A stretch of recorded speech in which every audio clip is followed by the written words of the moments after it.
Bueno, pues eso, esa desinformación que dice Silvia Echaurrondo, ¿no? De no dar, que claro, hemos llegado a este punto porque se le ha dado cancha a muchísima gente que bueno, y en fin, se han metido hasta la cocina y ahora quién lo saca para atrás, ese es el tema.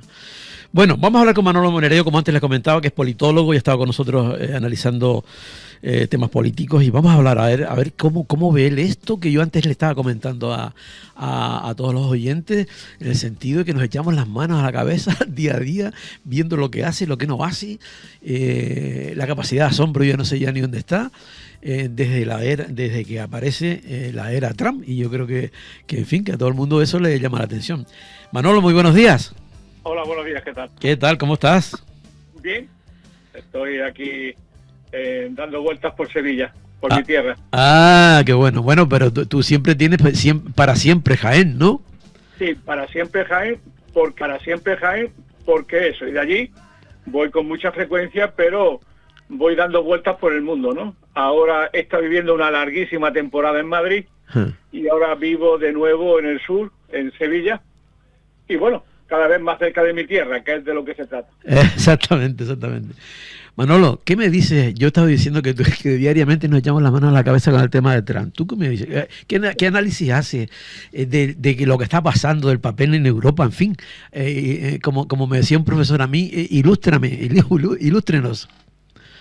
Bueno, yo, el tema que tenemos es que desde hace una temporada nos levantamos y parece como que nos cambian el mundo, ¿no? Es decir, hemos vivido una normalidad que hace ya algunos años que se terminó, y hoy vivimos una etapa de excepción que lleva ya algunos años. Lo que pasa es que en los últimos años se ha acelerado. Y lo que tenemos que tener es una teoría, una visión de lo que está pasando en el mundo, porque los hechos en sí nada dicen si no tienes criterios para interpretarlos. Tú antes has hablado de la desinformación, pero la mayor desinformación es no tener puntos de vista que te ayuden a analizar las noticias que tenemos. Pongo un ejemplo. Si todo el problema es que Donald Trump está loco, que es un canalla, un jefe mafioso, pues tenemos dos problemas, ¿no? Aparte del primer problema, tenemos otro, ¿no? Este señor tiene el botón nuclear, ¿no? Y este señor manda en un país que se llama Estados Unidos, ¿no? Entonces, si tenemos a un loco, a un mafioso dirigiendo un país como Estados Unidos, pues lo que teníamos que hacer es echarnos a temblar y replegarnos, que tenía yo, ¿no? Sí. Pues en el punto más alto del Teide, por decirlo de alguna manera, ¿no? Sí, sería lo lógico, sí. Pero no se tiene una teoría que te ayude a interpretar la realidad, vive en manos de los desinformadores, y hay muchos desinformadores que creen que son informadores y que llaman a los demás desinformadores, y ellos son los principales desinformadores. Es decir, esto no está claro, pero voy a lo que voy. Es decir, desde hace años, al menos desde el año 2008, se están produciendo cambios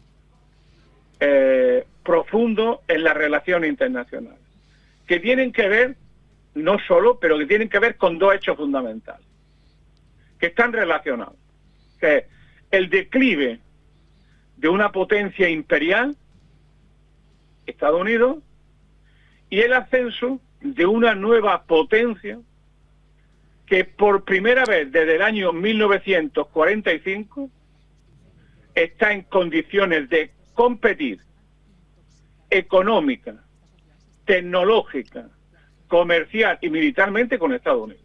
Es decir, estamos viviendo la crisis de un orden dirigido por Estados Unidos, lo que podemos llamar el orden unipolar, y ahora vivimos una transición hacia un nuevo orden que será multipolar, y en medio el reajuste de los poderes a nivel mundial y en cada uno de los estados. Esa es la primera idea. Y hay una segunda idea. En este reajuste de los poderes se está produciendo un reajuste en cada una de las naciones, de las grandes naciones individualmente consideradas. Es decir, se está produciendo un reajuste muy serio en Estados Unidos. En Estados Unidos, como en Alemania, como en Francia. Es decir, se está produciendo, digo que se está produciendo ese reajuste en los tres campos que me estás comentando, en Estados Unidos, en el otro bloque y nosotros que estamos en el centro, digamos. Claro, entonces ese reajuste de poderes ha producido esa crisis global del imperio norteamericano, ha producido una crisis interna en los Estados Unidos. Es decir, igual que pasa en Alemania o pasa en Francia, las sociedades en este proceso del viejo orden en crisis, esto que hemos llamado la globalización neoliberal, eso ha producido una fractura en la sociedad. Y esa fractura en las sociedades ha provocado una reacción en la sociedad contra las élites que han propiciado y que se han beneficiado de ese orden internacional hoy en crisis. Y eso lo representa hoy Donald Trump. Es decir, Donald Trump, guste más, guste menos, nos parezca lo que parezca, es el reflejo de una reacción de la sociedad norteamericana contra una élite política que la han empobrecido, le han hecho perder identidad, la han empobrecido y además han incrementado sustancialmente la desigualdad. Esa sociedad Estados Unidos vive una guerra civil latente tan fuerte, política, entre demócratas y republicanos, entre Biden, Kamala Harris y Donald Trump. Y eso ha provocado, esa polarización provoca una guerra civil latente, esa polarización provoca una guerra civil latente, un conflicto interno gravísimo en la sociedad norteamericana, solo comparable a mi juicio con la guerra de secesión de finales del último tercio del siglo XIX. Eso es lo que está viviendo Estados Unidos. Entonces, hay que dejarse de propaganda y de desinformación. Estados Unidos vive una crisis como sociedad, como Estado, que está relacionada con la crisis de Estados Unidos en las relaciones internacionales. Y Donald Trump es el reflejo de eso. Y ese modelo, Manolo, perdona, y ese modelo que tú dices, que guste más, guste menos, que es la respuesta que ha dado el pueblo americano que esté a Trump, ese mismo modelo puede que se esté ocurriendo en el resto de los países, por ejemplo, que hemos estado aquí al centro, que tú antes comentabas.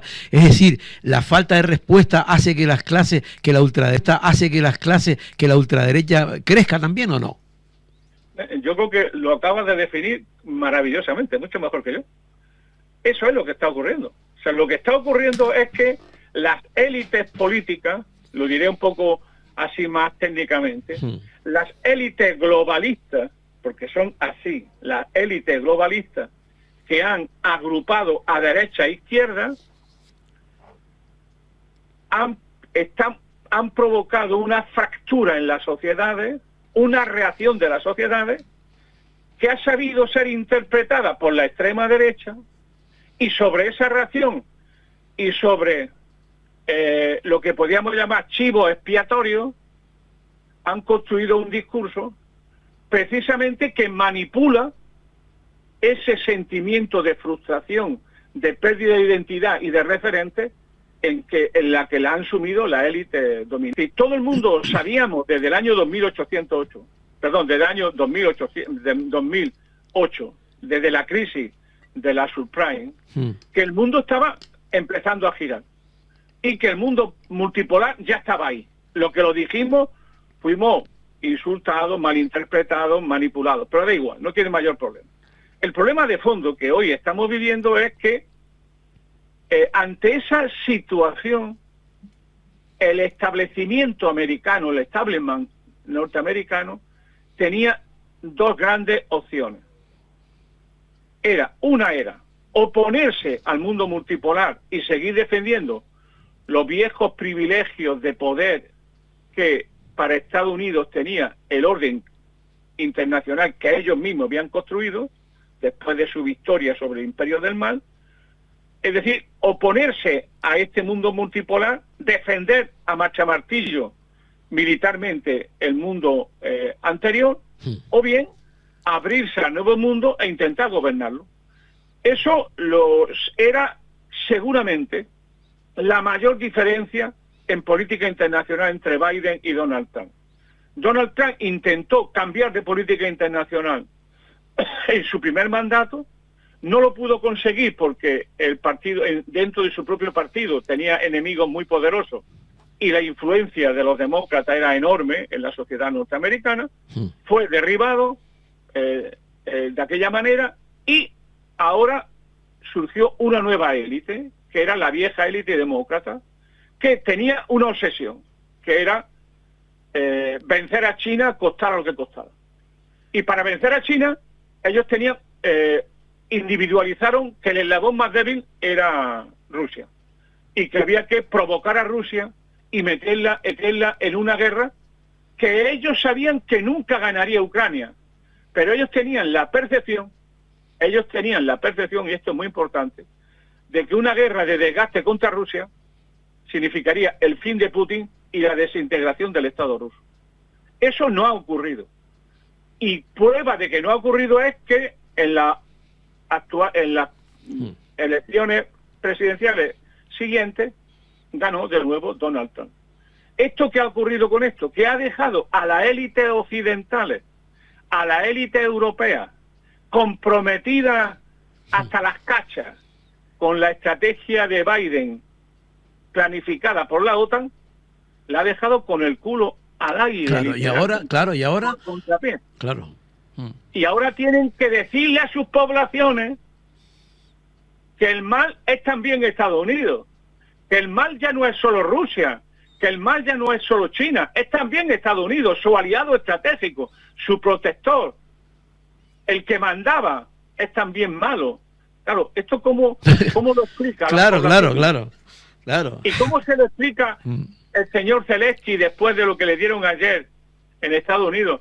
¿Cómo le explica a su población que los metió en una guerra, en un conflicto, y que ahora el que los metió en la guerra los deja solitos para que se las vean directamente con Putin? Sí. ¿Esto cómo se explica? Este es el problema que hay hoy político. Claro. Por eso la élite europea es tan desesperada. No saben dónde agarrarse. Siguen apoyando a Zelensky, pero saben que Zelensky no va a ganar. Saben que Zelensky cualquier mañana tendrá un accidente y morirá. Entonces, ante eso, pues están desesperados. Y ahora tienen que recomponer la figura, como hacen los toreros, después de que el toro les pisotee,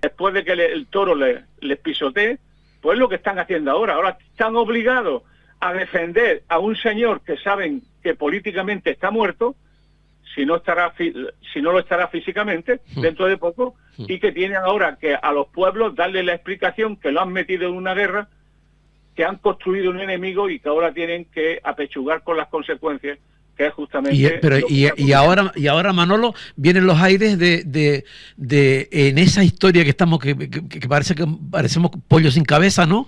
Sin saber exactamente ahora cómo, y vuelve otra vez el lenguaje del gasto armamentístico, sabiendo que eso no ha solucionado nada. No solamente no ha solucionado nada, sino que el problema del gasto armamentístico lo que va es, por un lado, a propiciar un mayor conflicto con Rusia en una guerra que no van a poder ganar, y a separar a Europa aún más de Estados Unidos, en cuestión los pocos derechos sociales que todavía van quedando en nuestras comunidades, ¿no? Es decir, que lo que puede ocurrir es que se abra, y eso yo creo que ellos lo saben también, una crisis política extremadamente profunda en nuestras sociedades. Claro. El problema cuál es, que en ese contexto quien tiene toda la de ganar es la extrema derecha. Claro. Y Europa, o sea, ¿en qué punto estamos? Es que es tremendo, ¿no? En esa historia, ¿no? Ahora mismo. ¿Europa qué es? Buena O sea, pregunta, sí, señor. ¿Europa Sí, qué es? sí, Este sí, sí. problema de fondo es que confundimos Europa con la Unión Europea, ¿no? Y la Unión Europea siempre ha sido, sobre todo, dos cosas. Ha sido el enorme peso que tiene el poder económico, los poderes económicos frente a la democracia y los derechos sociales, y por otro lado, la subalternidad de Estados Unidos. Es decir, la Unión Europea es un constructo que de una u otra manera siempre ha beneficiado a los Estados Unidos y siempre ha subalternizado la economía europea a la economía norteamericana. Y en el centro está un mecanismo político-militar que convierte a Europa en un protectorado, que es la OTAN. Entonces, en este contexto, lo que se ve es que Europa no tiene ninguna capacidad de decisión más allá de los límites que le ponga Estados Unidos. Ahora se habla mucho de la autonomía estratégica de Europa, pero yo lo he escrito recientemente, ¿no? La autonomía estratégica de Europa se terminó en septiembre de 2022, cuando Estados Unidos y sus amigos dinamitaron el Nord Stream 1 y el Nord Stream 2. Es decir, una construcción en alianza entre Europa, mejor dicho, entre Alemania y Rusia, que aseguraba a Europa petróleo y sobre todo gas barato y prácticamente permanente para Europa. Eso perjudicaba a los intereses norteamericanos, lo hicieron volar, y ¿tú sabes quién lo hizo? ¿Tú sabes cómo se hizo? Nadie lo sabe.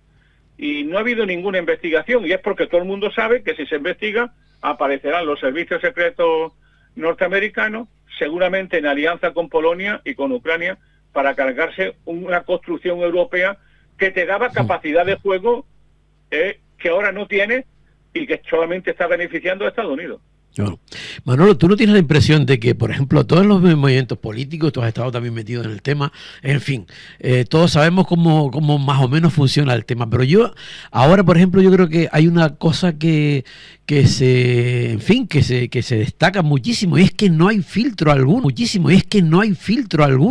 o sea, yo veo cosas ahora que yo pensaba que no se podía hacer tan claro a la luz del día, decir y hacer, hablar de lo de Ucrania y no invitar ni al de Ucrania, disolverse, o sea, es una historia, ¿no? O sea, el problema es que se han acabado las máscaras. Sí, es que eso. Estados Unidos ya va a actuar sin máscaras porque está en una situación muy difícil.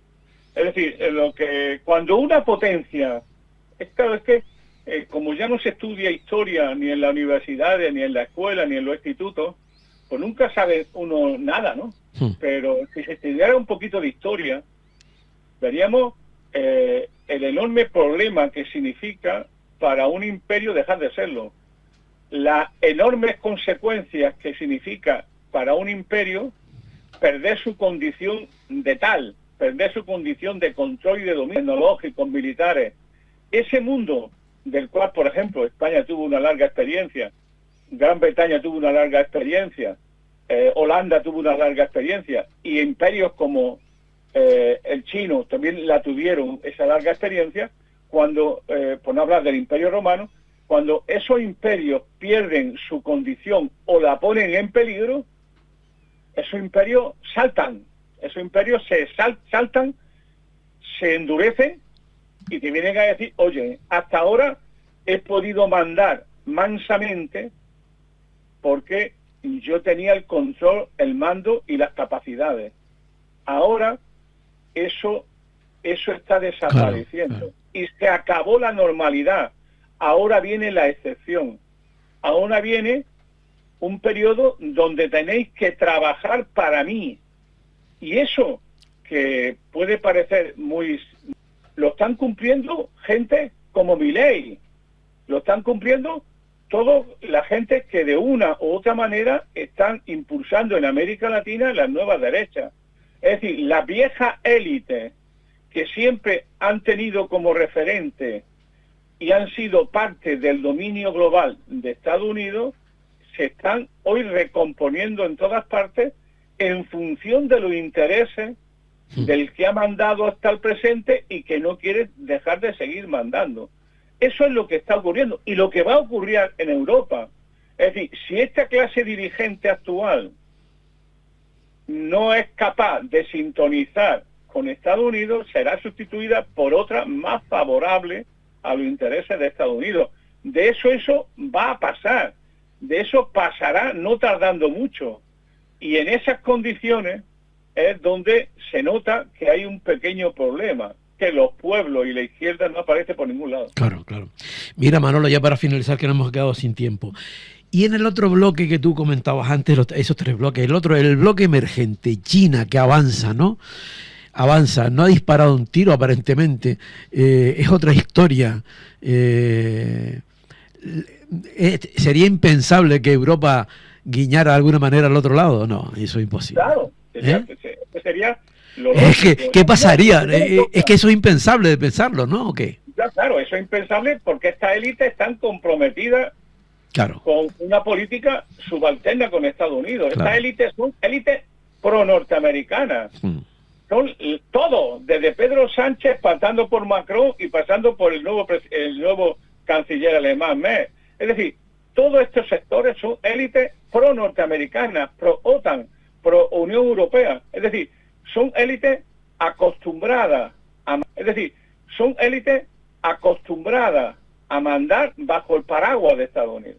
Entonces, ¿cuál sería la primera reacción que tendría que tener un gobierno realmente autónomo en Europa? ¿Cuál sería, Manolo? Autónomo de Estados Unidos. Es un tratado de paz y de seguridad con Rusia. Pues es una cosa tan fácil y tan simple que da un poco de...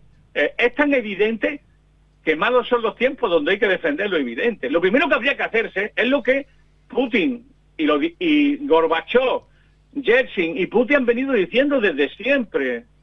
Primero, intentar un acuerdo estratégico entre Europa y Rusia. Y eso se podía haber hecho. Claro, lo que no puede estar es tocándole las narices a Rusia cada mañana que te ponga en pie.